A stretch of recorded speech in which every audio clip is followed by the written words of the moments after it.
야! 내 주제에 공장 일을 해? 내 앞에서 꺼져!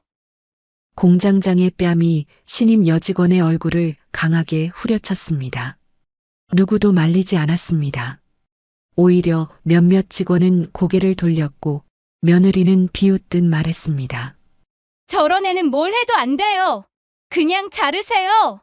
하지만 그 누구도 몰랐습니다.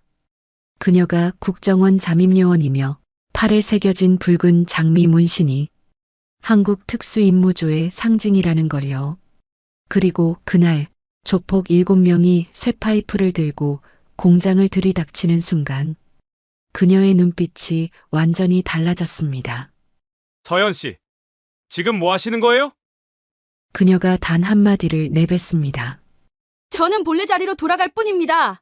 이후 대기업 회장의 비리, 공장 밀수 무기 창고, 그리고 며느리의 배신까지 모든 진실이 드러나기 시작했는데요.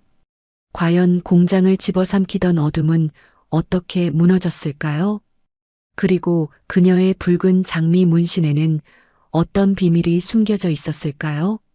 충격적인 그 이야기 함께 해주세요. 구독, 좋아요 부탁드리며 댓글에 지금 계신 곳을 적어주시면 제가 따뜻하게 인사드릴게요. 그럼 오늘의 이야기 속으로 들어가겠습니다. 인천 외곽공업지대는 새벽부터 쇳소리로 가득 찼습니다. 낡은 건물들 사이로 매캐한 기름 냄새가 퍼지고 녹슨 철문마다 세월의 흔적이 묻어났습니다. 그 한가운데 자리 잡은 동해정밀 금속 공장은 30년 넘게 이 자리를 지켜온 곳이었습니다. 페인트가 벗겨진 간판 아래로 작업복 차림의 사람들이 하나둘 모여들었고 출근 시간을 알리는 사이렌이 공장 전체를 울렸습니다. 한서연은 공장 정문 앞에 섰습니다. 29살, 오늘이 입사 첫날이었습니다. 손에 든 가방 끈을 꽉 쥐며 깊게 숨을 들이마셨습니다. 낯선 환경이었지만 서연의 표정에는 긴장보다 담담함이 서려 있었습니다. 작업복을 단정히 입고 머리를 뒤로 묶은 모습은 어딘가 군인 같은 느낌마저 들었습니다. 신입이지? 늦지 마. 경비실 아저씨가 무뚝뚝하게 말했습니다. 서연은 고개를 숙여 인사하고 공장 안으로 들어섰습니다. 기계 돌아가는 소리가 귓속을 가득 채웠고 쇳가루가 날리는 작업장 안쪽에서는 이미 여러 직원들이 일을 시작하고 있었습니다. 서연은 배정받은 이동 작업장으로 향했습니다. 무거운 금속 부품을 나르고 정리하는 일이었습니다. 첫 작업은 생각보다 험했습니다. 20kg이 넘는 철판을 들어 올리고 날카로운 모서리를 조심하며 정해진 위치에 쌓아야 했습니다. 장갑을 낀 손에서 땀이 배어 나왔고 허리가 묵직하게 눌려왔습니다. 하지만 서연은 불평 한마디 없이 묵묵히 일했습니다. 주변 직원들은 신입을 힐끔힐끔 쳐다보며 수군거렸지만 누구도 먼저 다가와 도와주지 않았습니다. 점심시간이 지나고 오후 작업이 시작될 무렵 공장장 박만식이 작업장으로 들어왔습니다. 50대 후반의 덩치 큰 남자였습니다. 술과 담배로 붉어진 얼굴에는 늘 불만이 가득했고 목소리는 공장 전체를 울릴 만큼 컸습니다. 박만식은 서연이 작업하는 곳으로 성큼성큼 다가왔습니다. 야, 신입. 서연이 고개를 들었습니다. 박만식은 서연이 쌓아놓은 철판 더미를 발로 걷어찼습니다. 쾅 소리를 내며 철판 몇 개가 바닥으로 쏟아졌습니다. 이게 뭐야? 이렇게 대충대충 싸는 게 일이야? 서연은 침착하게 대답했습니다. 죄송합니다. 다시 정리하겠습니다. 다시 정리? 아직도 일을 못 배워? 박만식의 목소리가 점점 커졌습니다. 주변 직원들이 일손을 멈추고 이쪽을 쳐다봤습니다. 하지만 아무도 나서지 않았습니다. 모두 고개를 숙이거나 못 본 척 다시 일에 집중하는 척했습니다. 이곳에서는 늘 이런 일이 벌어졌습니다. 공장장의 폭언은 일상이었고 약자에게만 강한 위계 질서가 공기처럼 흘렀습니다. 여자 주제에 공장 일을 뭘 안다고.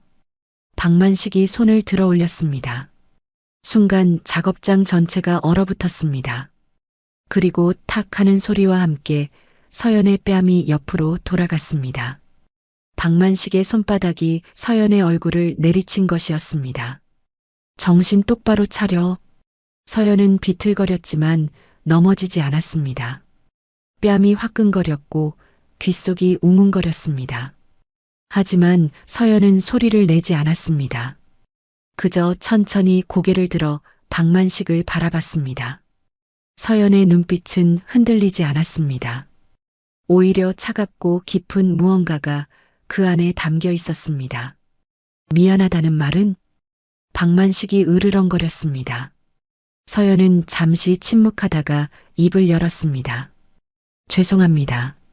목소리는 낮았지만 또렷했습니다. 박만식은 코웃음을 치며 등을 돌렸습니다. 쳇, 요즘 애들은 맞아도 정신을 못 차려. 박만식이 멀어지자 작업장은 다시 기계음으로 가득 찼습니다. 직원들은 여전히 못 본 척했습니다. 서연은 바닥에 떨어진 철판을 하나씩 집어들었습니다. 손이 떨리지 않았고 표정도 변하지 않았습니다. 다만 작업복 소매를 걷어 올리는 순간 무언가가 드러났습니다. 붉은 장미 문신, 왼팔 팔뚝에 선명하게 새겨진 붉은 장미 한 송이가 빛을 받아 은은하게 빛났습니다. 꽃잎은 섬세했고 줄기에는 가시가 날카롭게 뻗어 있었습니다. 그 문신은 단순한 장식이 아니었습니다. 무언가 깊은 의미를 담고 있는 듯 했습니다. 경비실 아저씨가 멀리서 그 문신을 보았습니다. 순간 아저씨의 눈이 크게 떠졌습니다. 손에 들고 있던 컵이 바닥에 떨어질 뻔했습니다. 아저씨는 중얼거렸습니다. 저 문신, 설마. 하지만 아저씨는 더 이상 말을 잇지 않았습니다. 그저 서연을 멀리서 지켜볼 뿐이었습니다. 공장 안 그 누구도 그 붉은 장미 문신의 진짜 의미를 알지 못했습니다. 다만 서연은 묵묵히 일을 계속했고 흘러내린 소매 사이로 붉은 장미는 조용히 숨을 쉬고 있었습니다. 입사 사흘째 되는 날 동해정밀 공장은 평소와 다른 긴장감에 휩싸였습니다. 아침부터 박만식 공장장이 작업장을 돌아다니며 직원들에게 소리를 질렀습니다. 오늘 청소 제대로 안 하면 다 잘린 줄 알아. 구석구석 먼지 하나 남기지 마. 직원들은 영문도 모른 채 황급히 작업장을 정리했습니다. 기름때 묻은 바닥을 닦고 쌓여있던 공구함을 재정리했습니다. 서연도 묵묵히 걸레질을 했습니다. 뺨을 맞은 뒤로도 서연은 변함없이 일했고 누구에게도 그날 일을 언급하지 않았습니다. 점심시간 무렵 검은색 수입차 한 대가 공장 정문으로 들어섰습니다. 먼지 쌓인 공장 마당에 어울리지 않는 고급 세단이었습니다. 차에서 내린 사람은 30대 초반으로 보이는 여자였습니다. 유아린, 박만식의 며느리였습니다. 하리는 명품 선글라스를 벗으며 공장을 둘러봤습니다. 흰색 블라우스에 검은색 치마, 손에는 명품 가방이 들려 있었습니다. 하이힐 소리가 콘크리트 바닥을 딱딱 울렸습니다. 공장 특유의 기름 냄새와 쇳가루가 날리는 환경 속에서 하린의 모습은 마치 다른 세계에서 온 사람처럼 보였습니다. 시아버지. 하린이 밝게 웃으며 박만식에게 다가갔습니다. 박만식은 급히 손을 닦으며 며느리를 맞았습니다. 오, 하린아. 왜 갑자기? 그냥 궁금해서요. 요즘 공장 돌아가는 거. 하린의 목소리는 부드러웠지만 눈빛은 차가웠습니다. 작업장을 천천히 둘러보며 직원들을 하나하나 훑어봤습니다. 직원들은 하린의 시선을 피하며 고개를 숙였습니다. 모두가 알고 있었습니다. 이 공장에서 진짜 권력을 쥔 사람은 공장장이 아니라 며느리 유아린이라는 것을. 하리는 몇 년 전 박만식의 아들과 결혼했습니다. 처음에는 그저 평범한 며느리였습니다. 하지만 결혼 후 얼마 지나지 않아 하리는 공장의 회계장부를 손에 넣었고 자금 흐름을 관리하기 시작했습니다. 거래처 연락처, 직원 급여 내역, 심지어 박만식의 개인 통장 비밀번호까지 하리는 모든 것을 쥐고 있었습니다. 시아버지, 이번 달 자재비가 또 올랐던데요. 제가 거래처랑 다시 협상해 볼게요. 아, 그래. 내가 알아서 해줘. 박만식은 며느리 앞에서 힘을 쓰지 못했습니다. 할인이 돈줄을 쥐고 있었기 때문입니다. 직원들은 이런 모습을 보며 씁쓸해했지만 누구도 입 밖으로 내지 못했습니다. 자칫 할인의 심기를 건드렸다가는 언제 잘릴지 모르는 상황이었습니다. 할인은 작업장을 걸으며 직원들을 관찰했습니다. 그러다 구석에서 철판을 나르고 있는 서연을 발견했습니다. 할인의 발걸음이 멈췄습니다. 서연은 땀을 흘리며 묵묵히 일하고 있었습니다. 작업복은 먼지로 얼룩졌고 머리카락 몇 가닥이 이마에 붙어 있었습니다. 저 사람이 신입이에요? 할인이 박만식에게 물었습니다. 박만식은 고개를 끄덕였습니다. 응, 사흘 전에 들어왔어. 한서연이라고. 할인은 서연을 위아래로 훑어봤습니다. 눈빛에는 무언가 탐탁지 않다는 표정이 역력했습니다. 서연은 할인의 시선을 느꼈지만 일손을 멈추지 않았습니다. 그저 자기 일에만 집중했습니다. 시아버지. 할인이 박만식을 작업장 밖으로 데리고 나갔습니다. 직원들이 없는 복도 한쪽에서 할인은 목소리를 낮췄습니다. 저 신입 보자마자 별로던데요. 뭐가? 사람이 인상이 중요하잖아요. 저 여자 뭔가 느낌이 이상해요. 박만식은 어리둥절한 표정을 지었습니다. 그냥 열심히 일하던데? 그게 아니라. 할인은 잠시 말을 멈췄습니다. 정확히 뭐라고 설명할 수는 없었지만 서연을 처음 봤을 때부터 묘한 느낌이 들었습니다. 서연의 눈빛, 말투, 움직임 하나하나가 평범한 공장 신입 같지 않았습니다. 마치 무언가를 숨기고 있는 것 같았습니다. 일단 지켜보긴 할 건데 저 사람 조심하세요. 시아버지. 알았어. 박만식은 대수롭지 않게 대답했지만 할인은 진지했습니다. 할인은 다시 작업장 안을 들여다봤습니다. 서연은 여전히 일하고 있었습니다. 할인의 입가에 차가운 미소가 번졌습니다. 오후 작업이 끝나갈 무렵 할인은 공장 사무실에 앉아 서류를 뒤적이고 있었습니다. 책상 위에는 공장의 회계장부, 거래처 명단, 직원 신상 정보가 가득 쌓여 있었습니다. 할인은 노트북을 열어 숫자를 확인했습니다. 그리고 휴대폰을 꺼내 누군가에게 메시지를 보냈습니다. 메시지를 보낸 뒤 할인은 창밖을 내다봤습니다. 저 멀리 작업장에서 직원들이 퇴근 준비를 하고 있었습니다. 서연도 작업복을 정리하며 공장을 나서고 있었습니다. 할인은 서연의 뒷모습을 지켜보다가 작게 중얼거렸습니다. 뭔가 있어, 저 여자.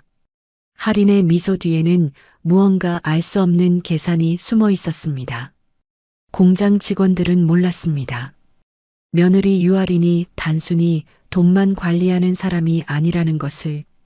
할인의 손에는 공장보다 훨씬 더 큰 비밀이 쥐어져 있다는 것을. 그리고 그 비밀이 곧 폭발하게 될 거라는 것을. 저녁 어스름이 공장을 뒤덮었고 할인은 사무실 불을 끈 채 차에 올라탔습니다. 차가 공장을 빠져나가는 순간 할인의 휴대폰이 울렸습니다. 화면에는 알 수 없는 번호가 떠 있었습니다. 할인은 전화를 받았고 짧은 대화 끝에 전화를 끊었습니다. 할인의 얼굴에서 미소가 사라졌습니다. 입사 일주일째 공장은 평소처럼 기계음과 쇳소리로 가득했습니다. 오후 2시쯤이었습니다. 직원들은 각자 맡은 작업에 집중하고 있었고 박만식은 사무실에서 거래처와 통화 중이었습니다. 서연은 이동 작업장에서 금속 부품을 분류하고 있었습니다. 땀이 등을 타고 흘렀지만 서연의 손놀림은 정확했습니다. 그때였습니다. 쾅!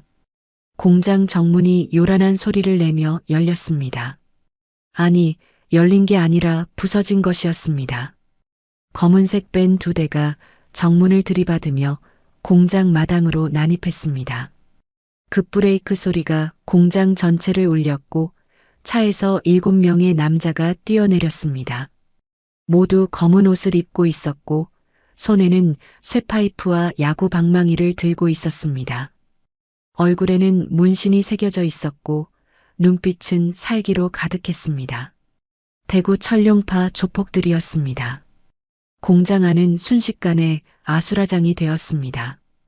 박만식, 나와. 선두에 선 남자가 고함을 질렀습니다. 목소리는 공장 구석구석까지 울려 퍼졌습니다. 직원들은 비명을 지르며 뿔뿔이 흩어졌습니다. 누군가는 기계 뒤로 숨었고 누군가는 비상구 쪽으로 달려갔습니다. 공포가 순식간에 퍼졌습니다. 우리 형님 돈 떼먹고 숨었지? 오늘 여기서 끝내자. 조폭들은 쇠파이프로 기계를 내리치며 작업장 안으로 쳐들어왔습니다.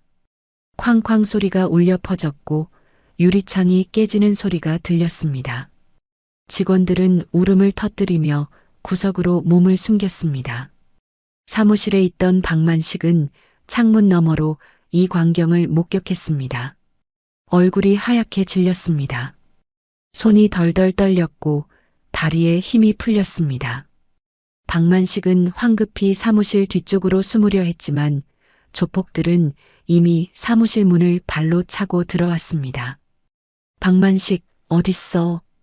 박만식은 책상 밑으로 기어 들어갔습니다.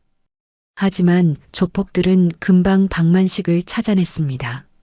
멱살을 잡아 끌어냈고 박만식은 바닥에 나뭇잎처럼 질질 끌려갔습니다.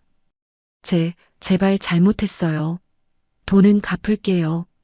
갚을 거면 진작 갚았겠지. 오늘 여기서 정리한다. 조폭들은 박만식을 작업장 한가운데로 끌고 갔습니다. 직원들은 공포에 질린 눈으로 지켜볼 뿐 아무도 나서지 못했습니다. 박만식은 울먹이며 주변을 둘러봤습니다.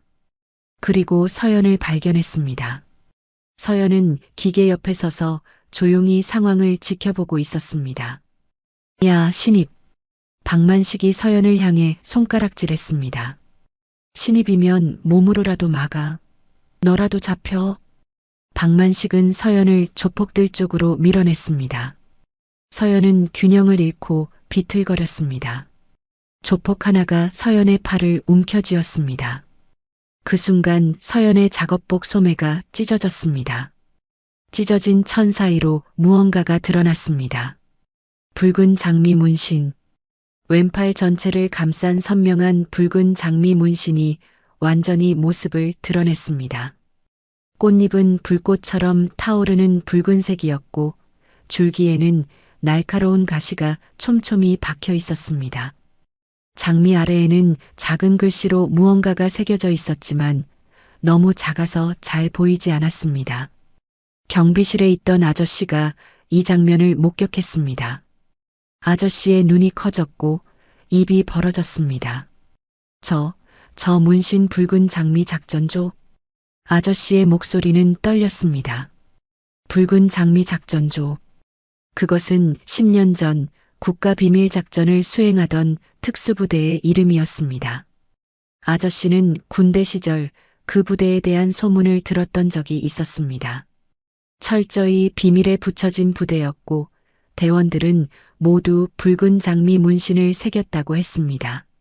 하지만 몇 년 전 작전 중 전멸했다는 소식이 들렸고 이후로는 아무도 그 부대에 대해 말하지 않았습니다.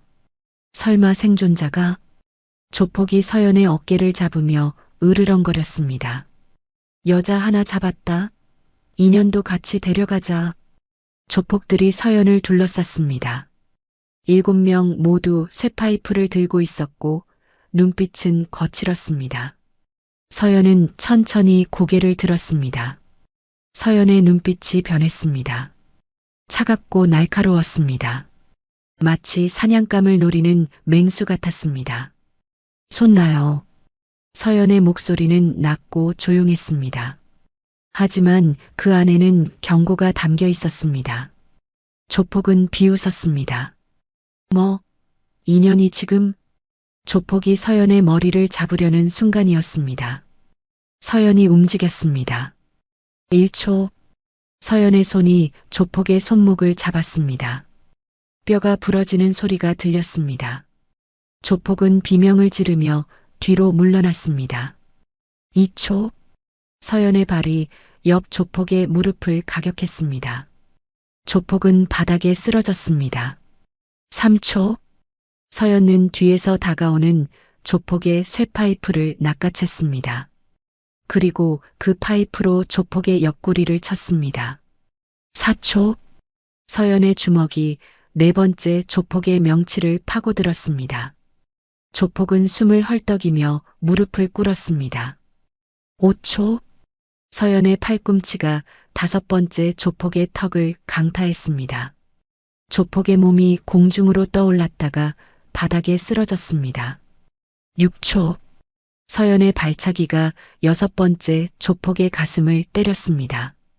조폭은 기계에 부딪히며 쓰러졌습니다. 7초, 마지막 조폭이 야구 방망이를 휘둘렀습니다. 서연은 몸을 낮추며 피했고 동시에 조폭의 다리를 걸었습니다. 조폭은 균형을 잃고 바닥에 고꾸라졌습니다. 7명의 조폭이 모두 바닥에 널브러져 있었습니다. 신음소리만 작업장에 울려 퍼졌습니다. 서연은 숨 한 번 흐트러지지 않았습니다. 작업복 소매는 찢어져 있었고 붉은 장미 문신이 땀에 젖어 더욱 선명하게 빛났습니다. 작업장은 정적에 휩싸였습니다. 직원들은 숨도 쉬지 못한 채 서연을 바라봤습니다. 누군가 떨리는 목소리로 중얼거렸습니다. 저게 사람이야? 박만식은 바닥에 주저앉아 서연을 올려다봤습니다.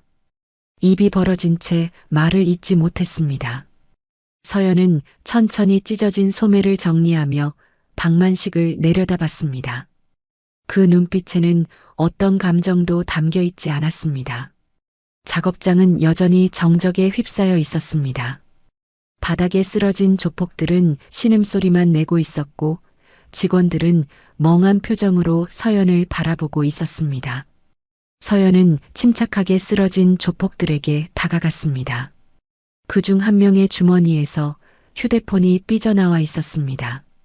서연은 휴대폰을 집어들었습니다. 화면을 켜자 메시지 알림이 떠 있었습니다. 서연의 눈빛이 날카로워졌습니다. 메시지 내용은 간단했지만 그 의미는 결코 단순하지 않았습니다. 삼동 처리해라. 삼동중공업 회장 최두성. 서연은 메시지를 다시 한번 읽었습니다. 삼동중공업. 대구 지역에서 손꼽히는 대기업이었습니다. 건설 자재와 중장비를 다루는 회사였고 매출액만 수천억 원에 달하는 곳이었습니다. 그런 대기업의 회장이 왜 이런 작은 공장에 조폭을 보낸 것일까요? 서연은 천천히 고개를 들었습니다. 작업장 입구 쪽을 바라봤습니다. 그곳에는 며느리 유아린이 서 있었습니다. 하린은 사무실에서 소란 소리를 듣고 내려온 참이었습니다. 하린은 쓰러진 조폭들을 보고 놀란 표정을 지었습니다. 하지만 서연이 휴대폰을 들고 있는 모습을 본 순간 하린의 얼굴이 하얗게 질렸습니다. 저건. 하린의 목소리가 떨렸습니다. 하린은 본능적으로 한 발 뒤로 물러났습니다. 손에 들고 있던 가방이 바닥에 떨어졌습니다. 서연은 휴대폰을 들어 올리며 하린을 똑바로 바라봤습니다. 당신 이 메시지 알고 있었죠? 서연의 목소리는 차갑고 낮았습니다. 하린은 입술을 떨며 고개를 저었습니다. 아니에요. 난 몰라요. 거짓말 마세요. 당신 표정이 다 말하고 있어요. 서연이 한 걸음 다가갔습니다. 하리는 계속 뒤로 물러났습니다. 등이 벽에 닿았고 더 이상 물러날 곳이 없었습니다. 하린의 이마에서 땀이 흘렀습니다. 손이 바들바들 떨렸습니다. 난 그냥 뭐죠? 서연이 다그쳤습니다. 하리는 눈을 감았습니다. 입술을 깨물며 숨을 고르려 했지만 목소리는 여전히 떨렸습니다. 회장님이 시키는 대로 한 거예요. 순간 작업장 안이 술렁이기 시작했습니다. 직원들은 서로를 바라보며 수군거렸습니다. 뭐라고? 며느리가 대기업 회장이랑 엮여 있었다고? 아니, 도대체 무슨 일이야? 공장에 무슨 일이 벌어지고 있는 거야? 박만식은 여전히 바닥에 주저앉아 있었습니다. 며느리의 말을 듣고 얼굴이 일그러졌습니다. 하리나, 너 지금 무슨 소리를 하는 거야? 하리는 고개를 들지 못했습니다. 박만식이 비틀거리며 일어나 하린에게 다가갔습니다. 대기업 회장? 삼동중공업이라고? 너 그 사람이랑 무슨 관계야? 하리는 대답하지 않았습니다. 눈물이 볼을 타고 흘렀습니다. 하지만 그 눈물이 진짜 슬픔인지 아니면 들키지 않으려 했던 계획이 무너진 것에 대한 절망인지 알 수 없었습니다. 서연은 휴대폰을 다시 확인했습니다. 메시지를 보낸 시각을 봤습니다. 오늘 오전 10시였습니다. 조폭들이 들이닥치기 불과 4시간 전이었습니다. 서연은 메시지 기록을 더 위로 올렸습니다. 그곳에는 더 많은 메시지가 있었습니다. 공장장은 신경 쓰지 마. 그냥 덤일 뿐. 삼동에 있는 물건만 확실히 처리해. 끝나면 증거 다 없애. 서연의 표정이 굳어졌습니다. 이건 단순한 사채 문제가 아니었습니다. 훨씬 더 큰 범죄가 공장 안에서 벌어지고 있었던 것입니다. 서연은 하린을 다시 쳐다봤습니다. 삼동에 뭐가 있죠? 하린은 입을 열지 않았습니다. 서연이 다시 물었습니다. 삼동에 뭐가 있냐고요? 난 정말 몰라요. 하린의 목소리는 점점 작아졌습니다. 서연은 하린의 눈을 똑바로 바라봤습니다. 하린의 눈빛이 흔들리고 있었습니다. 거짓말을 하고 있다는 것이 명백했습니다. 서연은 몸을 돌려 직원들을 향해 물었습니다. 삼동이 어디죠? 직원 중 한 명이 떨리는 손으로 공장 뒤편을 가리켰습니다. 저쪽입니다. 공장 제일 안쪽에 있어요. 근데 거기는 몇 달째 폐쇄돼 있어서 아무도 못 들어가요. 왜 폐쇄됐죠? 며느리가 자재 보관 때문에 폐쇄했다고 했어요. 근처에도 못 가게 했고요. 서연은 고개를 끄덕였습니다. 모든 퍼즐이 맞춰지기 시작했습니다. 조폭 난입, 대기업 회장의 지시, 며느리의 개입, 그리고 폐쇄된 삼동. 뭔가 큰 비밀이 그곳에 숨겨져 있는 게 분명했습니다. 서연은 휴대폰을 주머니에 넣고 삼동 쪽으로 걸어가기 시작했습니다. 박만식이 외쳤습니다. 서연 씨, 거기 들어가면 안 돼요. 서연은 걸음을 멈추지 않았습니다. 하린이 급하게 외쳤습니다. 안 돼요. 거기는 위험해요. 서연이 뒤돌아보며 하린을 바라봤습니다. 위험하다는 건 무언가 있다는 얘기네요. 하린은 더 이상 말하지 못했습니다. 입술만 떨릴 뿐이었습니다. 서연은 다시 몸을 돌려 삼동을 향해 걸어갔습니다. 직원들은 숨죽인 채 서연의 뒷모습을 바라봤습니다. 누군가 작게 중얼거렸습니다. 도대체 저 여자가 누구야? 경비실 아저씨는 창밖을 내다보며 중얼거렸습니다. 붉은 장미가 움직이기 시작했구나. 서연의 뒷모습이 점점 작아졌습니다. 찢어진 소매 사이로 붉은 장미 문신이 햇빛을 받아 선명하게 빛났습니다. 공장은 다시 긴장감에 휩싸였고 모두가 서연이 삼동문을 여는 순간을 숨죽이며 기다렸습니다. 서연은 삼동 앞에 도착했습니다. 낡은 철문에는 두꺼운 자물쇠가 채워져 있었고 주변에는 먼지가 수북이 쌓여 있었습니다. 오랫동안 아무도 이곳에 발을 들이지 않았다는 증거였습니다. 서연은 자물쇠를 살펴봤습니다. 일반 자물쇠가 아니라 디지털 비밀번호 자물쇠였습니다. 작은 공장 창고치고는 지나치게 고급스러운 보안 장치였습니다. 서연은 주머니에서 조폭의 휴대폰을 꺼냈습니다. 메시지를 다시 확인하며 단서를 찾았습니다. 메시지 사이에 숫자 조합이 하나 있었습니다. 서연은 그 숫자를 자물쇠에 입력했습니다. 삐빅 소리와 함께 자물쇠가 열렸습니다. 서연은 철문을 밀었습니다. 문이 삐걱거리며 천천히 열렸고 안에서 퀴퀴한 냄새가 풍겨나왔습니다. 창고 안은 어두웠습니다. 서연은 벽을 더듬어 스위치를 찾았습니다. 찰칵 형광등이 켜지며 창고 안이 밝아졌습니다. 그리고 서연의 눈앞에 믿을 수 없는 광경이 펼쳐졌습니다. 창고 안쪽 벽을 따라 검은색 금속 박스들이 쌓여 있었습니다. 크고 작은 박스가 수십 개였습니다. 서연은 가장 가까운 박스로 다가갔습니다. 박스 뚜껑을 열자 안에는 총기가 가지런히 놓여 있었습니다. 개조된 권총이었습니다. 일반 총기가 아니라 불법으로 개조된 살상용 무기였습니다. 서연은 다른 박스들을 하나씩 열어봤습니다. 소음기, 폭약, 야간 투시 장비, 탄창, 폭발물 뇌관, 모두 군사용 또는 범죄 조직에서 사용하는 장비들이었습니다. 서연의 표정이 단단하게 굳어졌습니다. 이건 단순한 밀수 수준이 아니었습니다. 테러나 조직 범죄에 사용될 수 있는 위험한 무기들이었습니다. 서연은 박스 측면을 자세히 살펴봤습니다. 모든 박스에는 같은 마크가 찍혀 있었습니다. 삼동중공업 해외사업부. 파란색 로고 옆에는 작은 글씨로 해외 수출용 자재라고 적혀 있었습니다. 서연은 사진을 몇 장 찍었습니다. 증거를 확보해야 했습니다. 그때 뒤에서 발소리가 들렸습니다. 서연이 돌아보자 박만식과 직원 몇 명이 창고 입구에 서 있었습니다. 박만식은 창고 안을 보고 입이 떡 벌어졌습니다. 얼굴에서 핏기가 싹 빠졌습니다. 이게 뭐야? 박만식의 목소리가 떨렸습니다. 직원들도 충격에 휩싸였습니다. 누군가는 뒤로 물러섰고 누군가는 손으로 입을 막았습니다.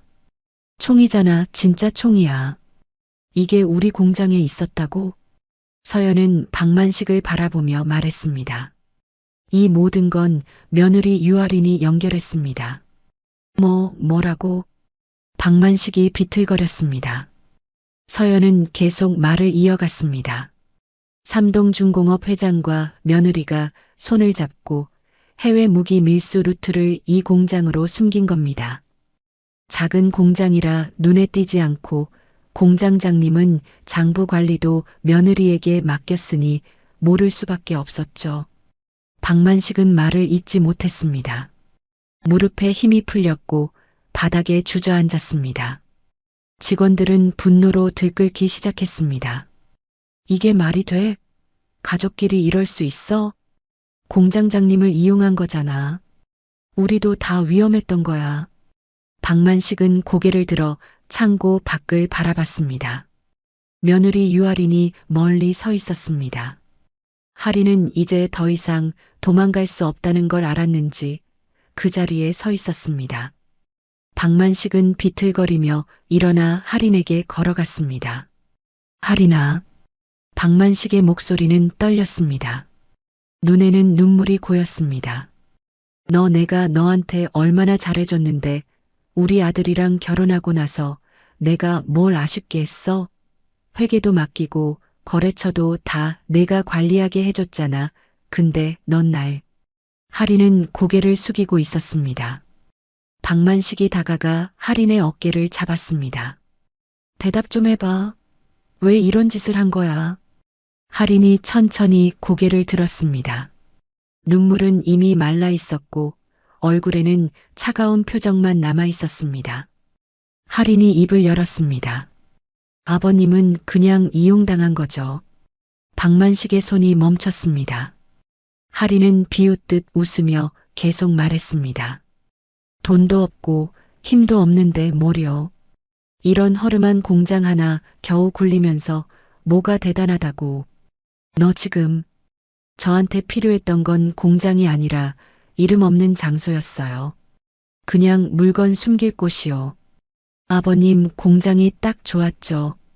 작고 눈에 안 띄고 관리도 엉망이니까. 박만식의 입술이 파르르 떨렸습니다. 주먹을 불끈 쥐었지만 힘이 없었습니다.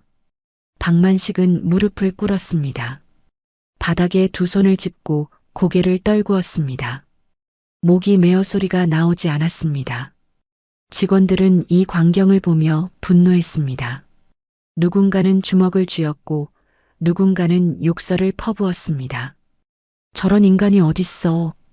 가족을 저렇게 배신해? 서연은 조용히 할인을 바라봤습니다. 할인도 서연을 똑바로 쳐다봤습니다. 두 사람의 시선이 공중에서 부딪혔습니다. 할인의 눈빛에는 더 이상 두려움이 없었습니다. 오히려 냉소만 가득했습니다. 당신이 누군지는 모르겠지만 이미 늦었어요. 회장님은 이미 움직이기 시작했을 거예요. 서연이 눈을 가늘게 떴습니다. 무슨 뜻이죠? 할인은 대답하지 않았습니다. 그저 입꼬리만 살짝 올렸습니다. 그 순간 서연은 불길한 예감이 들었습니다. 뭔가 더 큰 일이 벌어지려 하고 있었습니다. 공장 밖 어딘가에서 위험이 다가오고 있었습니다. 할인의 말이 끝나자마자 공장 밖에서 요란한 사이렌 소리가 들렸습니다. 경찰차 여러 대가 공장 앞에 멈춰섰고 제복을 입은 경찰들이 우르르 내렸습니다. 서연은 이미 조폭의 휴대폰으로 신고를 해둔 상태였습니다. 증거를 확보한 뒤 경찰에 넘기는 것이 가장 확실한 방법이었습니다. 경찰들이 창고 안으로 들어왔고 무기들을 확인한 경찰관들의 표정이 굳어졌습니다. 현장 책임자가 무전기를 꺼내 들었습니다. 본부, 여기 상황 심각합니다. 국정원과 검찰에 즉시 연락해 주세요. 할인은 수갑이 채워졌습니다. 명품 가방은 바닥에 나뒹굴었고 하이힐은 지늘게 더럽혀졌습니다. 할인은 끌려가면서도 박만식을 돌아봤습니다. 시아버지, 저 좀 도와주세요. 하지만 박만식은 여전히 바닥에 무릎을 꿇은 채 고개만 떨구고 있었습니다. 어깨가 들썩였고 흐느끼는 소리가 새어나왔습니다. 박만식은 아무 말도 하지 못했습니다. 할 수 있는 말이 없었습니다. 자신이 믿었던 며느리가 자신의 가족이 저지른 일이 너무나 끔찍했기 때문입니다. 쓰러져 있던 조폭들도 경찰에게 체포되었습니다. 구급차가 도착했고 부상자들이 실려나갔습니다. 공장은 순식간에 아수라장이 되었습니다. 직원들은 멍한 표정으로 이 모든 광경을 지켜봤습니다. 방금까지 평범하게 일하던 공장이 이제는 범죄 현장이 되어버린 것입니다. 경찰이 현장을 정리하는 동안 직원들은 작업장 한쪽에 모여 앉아 있었습니다. 모두가 충격에 빠져 있었습니다. 아무도 말을 하지 않았습니다. 그저 멍하니 바닥만 바라보고 있었습니다. 그때 40대 남자 과장이 천천히 일어섰습니다. 과장은 평소 서연을 무시하던 사람 중 하나였습니다. 신입이라는 이유로, 여자라는 이유로 함부로 대했습니다. 일을 시킬 때도 거칠게 말했고 서연이 힘들어하는 모습을 보고도 못 본 척했습니다. 과장은 떨리는 걸음으로 서연에게 다가갔습니다. 서연은 창고 밖에 서서 경찰과 이야기를 나누고 있었습니다. 과장이 서연 앞에 멈춰 섰습니다. 서연이 고개를 돌려 과장을 바라봤습니다. 서연 씨, 과장의 목소리가 떨렸습니다. 입술이 파르르 떨렸고 눈시울이 붉어졌습니다. 저 그동안 제가 너무 함부로 했습니다. 과장은 고개를 숙였습니다. 주먹을 꽉 쥐었고 온몸이 떨렸습니다. 첫날부터 당신한테 막대했고 힘든 일만 시켰고 공장장이 때렸을 때도 전 아무 말도 안 했어요. 겁이 났거든요. 제자리 잃을까봐. 과장의 목소리가 점점 작아졌습니다. 눈물이 볼을 타고 흘렀습니다. 근데 오늘 조폭들이 들이닥쳤을 때 전 죽는 줄 알았어요. 애들 얼굴이 막 떠올랐어요. 중학생 아들이랑 초등학생 딸 아빠 없이 어떻게 살까 그 생각만 들었어요. 과장은 무릎을 꿇었습니다. 바닥에 두 손을 짚고 고개를 숙였습니다. 당신이 아니었으면 전 오늘 여기서 죽었을 거예요. 제 가족들은 아빠 없이 살아야 했을 거예요. 정말 고맙습니다. 미안합니다. 과장의 어깨가 들썩였습니다. 울음소리가 터져 나왔습니다. 서연은 잠시 과장을 내려다보다가 천천히 손을 내밀었습니다. 일어나세요. 과장이 고개를 들었습니다. 눈물로 범벅이 된 얼굴이었습니다. 서연은 과장의 손을 잡아 일으켜 세웠습니다. 지금이라도 잘못을 아셨다면 된 겁니다. 서연의 목소리는 차분했습니다.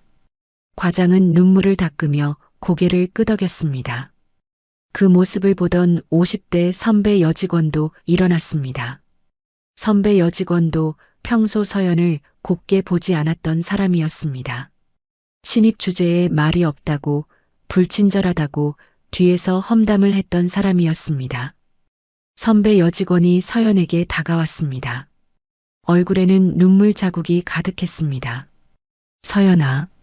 선배 여직원의 목소리가 떨렸습니다. 내가 진짜 미안해. 뒤에서 네 욕도 많이 했고 불친절하다고 건방지다고 온갖 소리 다 했어. 선배 여직원은 눈물을 훔치며 말을 이었습니다. 근데 네가 아니었으면 우린 다 죽었어. 진짜로. 네가 우릴 살렸어. 미안하다 진심이야. 선배 여직원도 허리를 깊이 숙였습니다. 손으로 눈을 가리고 울음을 참으려 했지만 소리가 새어나왔습니다. 서연은 선배 여직원의 어깨에 손을 얹었습니다. 괜찮습니다. 다들 무사해서 다행이에요. 다른 직원들도 하나둘 서연에게 다가왔습니다. 모두들 고개를 숙이며 감사를 표했습니다. 평소 서연을 무시하던 사람들도 말 한마디 건네지 않았던 사람들도 모두 진심 어린 표정으로 서연에게 감사했습니다. 정말 고마워요, 서연 씨. 당신 덕분에 살았어요. 미안했어요, 그동안. 작업장은 눈물과 감사로 가득 찼습니다. 차가운 새와 기름 냄새로 가득하던 공장이 이제는 사람의 온기로 채워지고 있었습니다. 서연은 직원들을 하나하나 바라보며 고개를 끄덕였습니다. 모두 집에 가서 가족들 얼굴 보세요. 오늘 일은 정말 위험했으니까요. 직원들은 눈물을 닦으며 고개를 끄덕였습니다. 평소에는 서로 경쟁하고 시기하던 사람들이 오늘만큼은 한마음이 되어 있었습니다. 죽음 앞에서 살아남았다는 안도감과 서연에게 구조받았다는 감사함이 모두를 하나로 묶었습니다. 경비실 아저씨는 멀리서 이 광경을 지켜보며 중얼거렸습니다. 역시 붉은 장미는 사람을 구하는구나. 서연의 팔에 새겨진 붉은 장미 문신이 석양빛을 받아 더욱 선명하게 빛났습니다. 가시는 날카로웠지만 꽃잎은 따뜻했습니다. 사람을 지키기 위해 싸우는 전사의 상징이었습니다. 경찰이 현장 조사를 마무리하고 있을 무렵 3동 창고 안쪽에서 이상한 소리가 들렸습니다. 삐, 삐, 삐. 규칙적인 전자음이었습니다. 서연의 귀가 먼저 그 소리를 포착했습니다. 서연은 재빨리 창고 안으로 뛰어들어갔습니다. 무기 박스들 뒤편 벽에 붙어 있는 작은 장치가 붉은 불빛을 깜빡이고 있었습니다. 폭탄이었습니다. 디지털 타이머가 숫자를 세고 있었습니다. 29분 48초. 숫자는 쉼없이 줄어들고 있었습니다. 서연의 표정이 굳어졌습니다. 이것은 대기업 회장 최두성이 증거를 없애기 위해 설치한 폭파 장치였습니다. 조폭들이 실패하자 아예 공장을 날려버리려는 계획이었습니다. 서연은 재빨리 밖으로 나왔습니다. 경찰과 직원들을 향해 소리쳤습니다. 모두 대피하세요. 창고에 폭탄이 있습니다. 순간 공장이 술렁였습니다. 직원들은 공포에 질린 표정으로 서로를 바라봤습니다. 경찰들도 긴장했습니다. 폭탄이라고? 얼마나 남았어? 30분도 안 남았습니다. 서연의 말에 공장은 혼란에 빠졌습니다. 사람들은 비명을 지르며 출구 쪽으로 달려갔습니다. 밀치고 당기며 앞다퉈 나가려 했습니다. 경찰들도 무전기를 잡고 폭발물 처리반을 호출했지만 30분 안에 도착하기는 어려웠습니다. 진정하세요. 서연의 목소리가 공장 전체를 울렸습니다. 또렷하고 강한 목소리였습니다. 사람들의 발걸음이 멈췄습니다. 모두 서연을 돌아봤습니다. 서연은 침착하게 말했습니다. 무작정 도망가면 더 위험합니다. 제가 지휘할 테니 모두 제 말을 따라주세요. 경찰 책임자가 서연을 바라봤습니다. 당신이 뭔데? 지금은 따질 시간이 없습니다. 저를 믿으세요. 서연의 눈빛은 흔들림이 없었습니다. 경찰 책임자는 잠시 망설이다가 고개를 끄덕였습니다. 서연은 직원들을 향해 지시를 내리기 시작했습니다. 모두 이동으로 이동하세요. 3동에서 가장 먼 곳입니다. 직원들이 움직이기 시작했습니다. 서연은 계속 명령을 내렸습니다. 전기 차단. 누가 전기실로 가서 3동 구역 전원을 끊으세요. 한 직원이 달려갔습니다. 서연은 다음 지시를 내렸습니다. 가스밸브 폐쇄. 공장 가스배관이 연결돼 있으면 2차 폭발이 일어납니다. 과장이 달려갔습니다. 땀을 뻘뻘 흘리며 가스밸브를 잠그기 시작했습니다. 서연은 경찰들에게도 지시했습니다. 주변 도로를 통제하고 소방서에 연락하세요. 폭발 반경 200m 안의 건물들도 대피시켜야 합니다. 경찰들이 무전기를 들고 지시를 따랐습니다. 서연은 마치 전쟁터의 지휘관처럼 모든 것을 통제하고 있었습니다. 혼란스러웠던 공장이 서연의 지휘 아래 질서를 찾아가기 시작했습니다. 설비 정지. 모든 기계를 멈추세요. 선배 여직원이 작업장을 돌며 기계들을 하나씩 멈췄습니다. 기계음이 점차 사라지고 공장은 고요해졌습니다. 서연은 시계를 확인했습니다. 20분이 남았습니다. 화재 진압 준비. 소화기를 이동 입구에 모두 모으세요. 직원들이 소화기를 옮겼습니다. 서연은 창고 쪽을 바라봤습니다. 직원들과 경찰들은 모두 안전한 곳으로 대피했습니다. 하지만 서연은 움직이지 않았습니다. 경비실 아저씨가 다가왔습니다. 서연 씨, 당신도 대피해야죠. 아직 할 일이 남았습니다. 무슨 소리예요? 폭탄이 터지면 폭탄을 제거해야 합니다. 서연의 말에 아저씨는 놀란 표정을 지었습니다. 경찰 책임자도 뛰어왔습니다. 안 돼요. 폭발물 처리는 전문가가 해야 합니다. 전문가가 오기까지 시간이 없습니다. 제가 하겠습니다. 당신이 뭘 안다고. 서연은 찢어진 소매를 걷어 올렸습니다. 붉은 장미 문신이 완전히 드러났습니다. 경비실 아저씨가 그 문신을 보고 눈을 크게 떴습니다. 붉은 장미 작전조 당신이. 서연은 고개를 끄덕였습니다. 그리고 창고 쪽으로 걸어가기 시작했습니다. 경찰 책임자가 소리쳤습니다. 돌아와요. 죽을 수도 있어요. 서연은 뒤돌아보지 않았습니다. 그저 걸음을 계속 옮겼습니다. 직원들은 멀리서 서연의 뒷모습을 바라봤습니다. 누군가는 기도했고 누군가는 눈물을 흘렸습니다. 서연은 창고 안으로 들어갔습니다. 타이머는 10분을 가리키고 있었습니다. 서연은 폭탄 앞에 무릎을 꿇었습니다. 폭탄은 생각보다 정교했습니다. 여러 전선이 복잡하게 얽혀 있었고 함부로 건드리면 즉시 폭발할 수 있는 구조였습니다. 서연은 천천히 숨을 들이마셨습니다. 마음을 가라앉혔습니다. 과거 훈련받았던 기억이 떠올랐습니다. 붉은 장미 작전조에서 배웠던 폭발물 해체 기술, 손이 움직이기 시작했습니다. 빨간 전선, 파란 전선, 노란 전선. 서연은 각 전선의 역할을 파악했습니다. 타이머는 5분을 가리켰습니다. 땀이 이마를 타고 흘렀습니다. 하지만 서연의 손은 떨리지 않았습니다.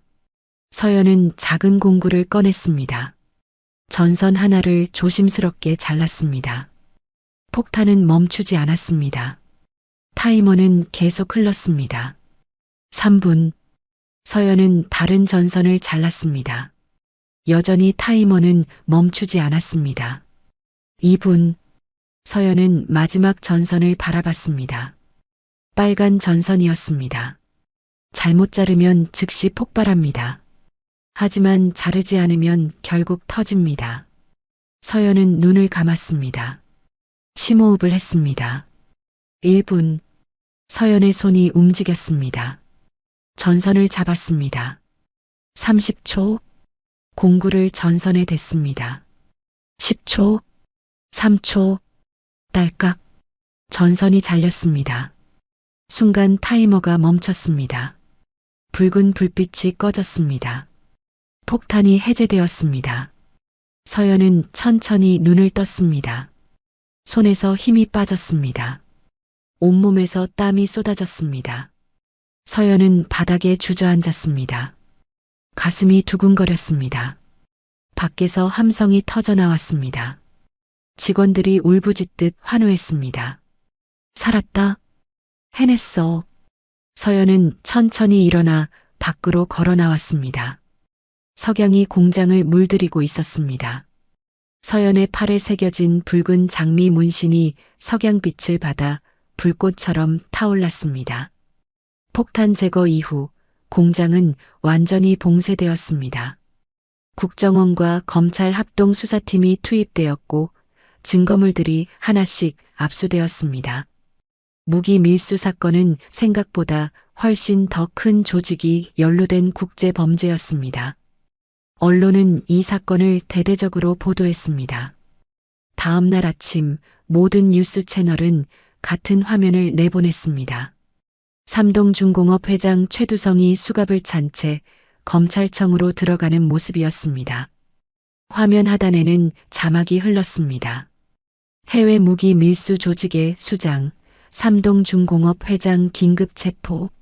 수십 년간 쌓아온 명성이 한순간에 무너졌습니다. 기업인으로 존경받던 사람이 범죄자로 전락하는 순간이었습니다. 회장의 얼굴은 창백했고 고개는 바닥을 향했습니다. 기자들의 카메라 플래시가 터졌고 질문이 쏟아졌습니다. 밀수 혐의를 인정하십니까? 몇 년이나 이런 짓을 해왔습니까? 회장은 아무 대답도 하지 않았습니다. 검찰 요원들에게 둘러싸여 건물 안으로 사라졌습니다. 뉴스는 계속해서 회장의 범죄 내역을 폭로했습니다. 해외 무기 거래, 자금 세탁, 공문서 위조. 죄목은 끝이 없었습니다. 동해정밀 공장에서는 박만식이 경찰에게 조사를 받고 있었습니다.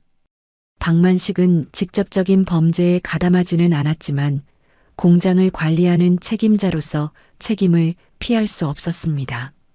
무엇보다 박만식은 직원들을 지키지 못했다는 죄책감에 무너져 있었습니다. 제가 더 잘 챙겼어야 했는데. 박만식은 경찰 조사실에서 고개를 떨구고 있었습니다.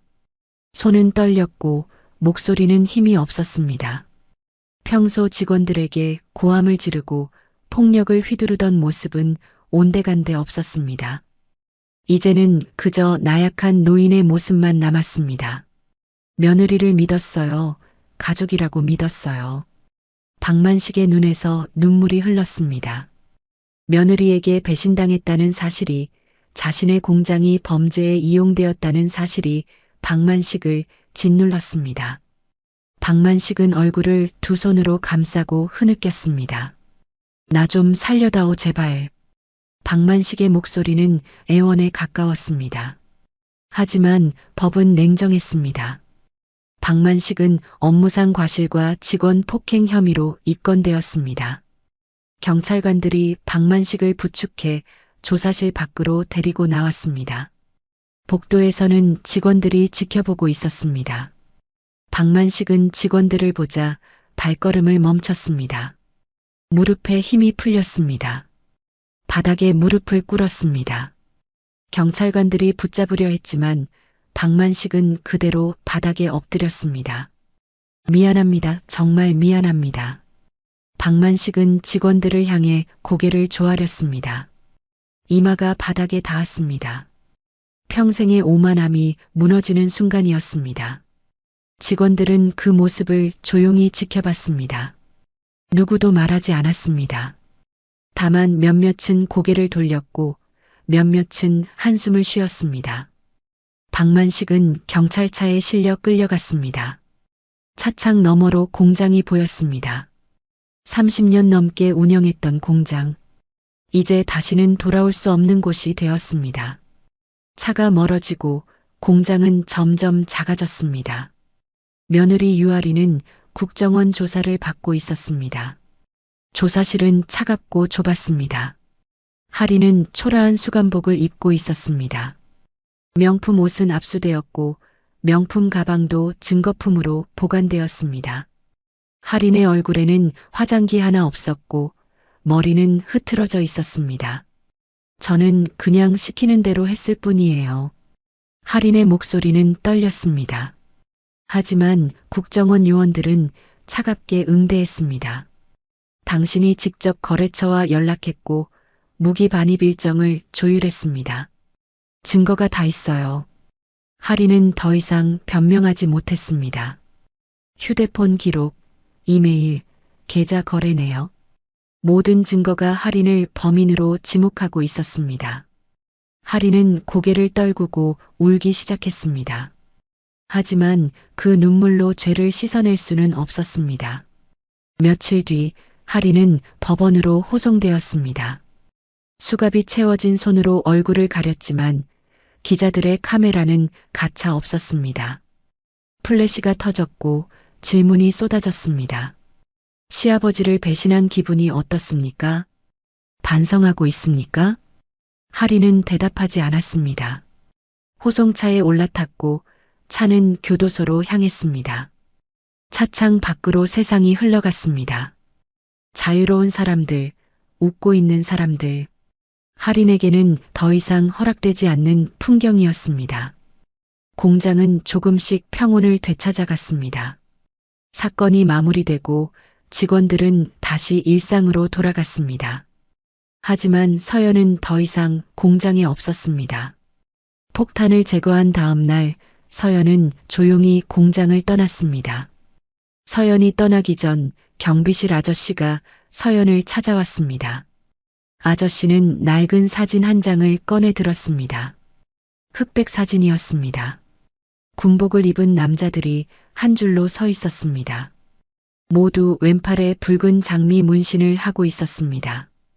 붉은 장미 작전조 내 아버지도 여기 있었지. 아저씨가 사진 속 한 남자를 가리켰습니다. 30대 초반으로 보이는 남자였습니다. 눈빛은 강했고 표정은 단단했습니다. 서연은 사진을 가만히 바라봤습니다. 아버지의 젊은 모습이었습니다. 작전 중 부대가 전멸했다고 알려졌지만 최근에 소식을 들었어. 내 아버지 아직 살아있다더라. 서연의 눈빛이 흔들렸습니다. 아저씨는 작은 종이 쪽지를 서연에게 건넸습니다. 거기에는 주소가 적혀 있었습니다. 마지막으로 목격된 곳이야. 확실하지는 않지만 넌 찾을 수 있을 거야. 붉은 장미팀의 마지막 생존자니까. 서연은 종이를 받아들었습니다. 손이 떨렸습니다. 10년 넘게 찾아 헤맸던 아버지. 죽었다고 믿었던 아버지가 살아있다는 소식. 서연의 가슴이 뛰었습니다. 고맙습니다. 서연은 허리를 깊이 숙였습니다. 아저씨는 서연의 어깨를 두드렸습니다. 조심해라. 내 아버지를 찾는 사람이 너만은 아닐 거야. 서연은 고개를 끄덕였습니다. 그리고 가방을 메고 공장을 나섰습니다. 석양이 서연의 뒷모습을 비쳤습니다. 서연은 멈춰서서 왼팔에 붉은 장미 문신을 쓸어내렸습니다. 문신은 석양빛을 받아 불꽃처럼 타올랐습니다. 아버지, 제가 갑니다. 서연의 목소리는 낮고 단단했습니다. 바람이 불었고 서연의 머리카락이 날렸습니다. 서연은 다시 걸음을 옮겼습니다. 공장 정문을 나서고 길을 따라 걸었습니다. 뒤돌아보지 않았습니다. 붉은 장미의 귀환은 이제 시작이었습니다. 달빛 인생사연은 감동 오디오북으로 인생사연과 공감 이야기를 전해드립니다. 구독과 좋아요로 더 많은 인생사연과 공감 이야기를 만나보세요. 지금 듣고 계신 장소를 댓글로 남겨주시면 제가 반갑게 인사드리겠습니다. 오늘도 함께 해주셔서 감사합니다.